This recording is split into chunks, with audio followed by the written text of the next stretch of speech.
Dans cette vidéo, il est question de la symphonie numéro 2, Symphonie de la Résurrection, de Gustav Mahler. Je t'explique l'essentiel sur l'œuvre et sur le compositeur. Dans ses œuvres, Gustav Mahler s'est souvent penché sur les grandes questions de la vie. Il était inspiré par la religion, la philosophie et la littérature. Bien qu'il soit d'origine juive, il s'est converti au catholicisme afin de favoriser sa carrière. Il n'en demeura pas moins à la recherche d'un accomplissement spirituel. Sa deuxième symphonie, la Symphonie de la Résurrection, reflète cette quête et sa confrontation avec la mort. La Symphonie numéro 2 a été composée entre 1888 et 1894. Mahler a commencé à travailler sur le premier mouvement, l'Allegro maestoso, peu après sa première symphonie. Le reste de la symphonie s'est développé sur plusieurs années. La mort de son mentor Hans von Bülow en 1894 inspira à Mahler l'écriture du texte du dernier mouvement. Il utilisa pour cela le poème « Résurrection » de Friedrich Klopstock et y ajouta ses propres vers. La symphonie numéro 2 se compose de 5 mouvements. Le premier mouvement, Allegro maestoso, est une sombre cérémonie mortuaire.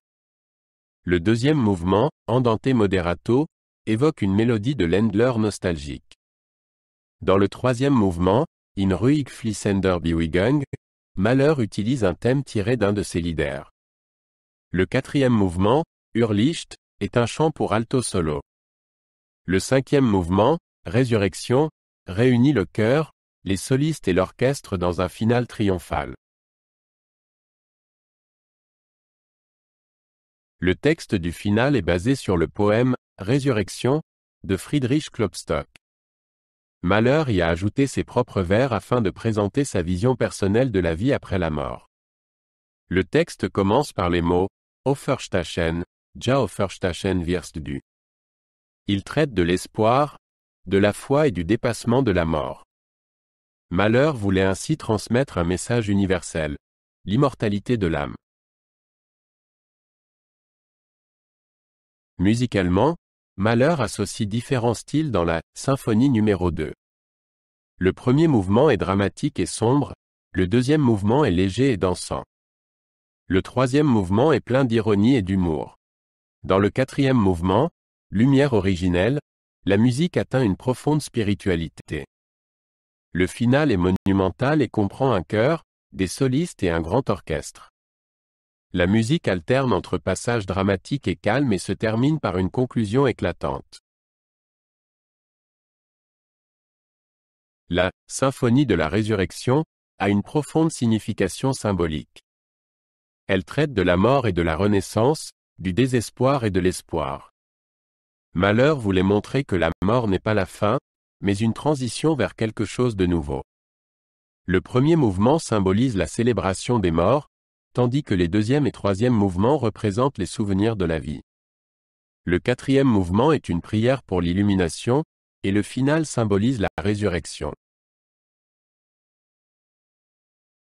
La première de la symphonie numéro 2 a eu lieu en 1895 à Berlin. Mahler dirigea lui-même l'œuvre et le public réagit avec enthousiasme.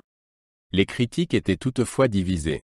Certains louaient la structure innovante et la profondeur émotionnelle de la symphonie. D'autres la trouvaient trop longue et déroutante.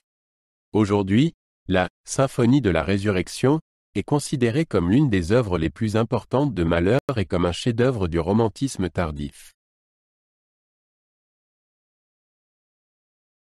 La Symphonie numéro 2 a influencé de nombreux compositeurs du XXe siècle. Sa taille monumentale et son intensité émotionnelle ont posé de nouveaux jalons. Des compositeurs comme Dimitri Shostakovich et Benjamin Britten se sont inspirés de Mahler.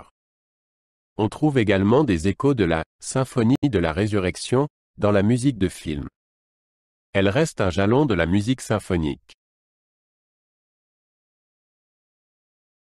Gustav Mahler a laissé un riche héritage musical.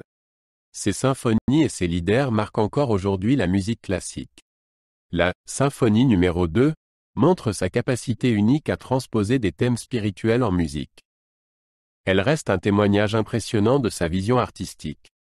Mahler a dit un jour, « Une symphonie doit être comme le monde, elle doit tout englober. » Sa musique reste un héritage durable.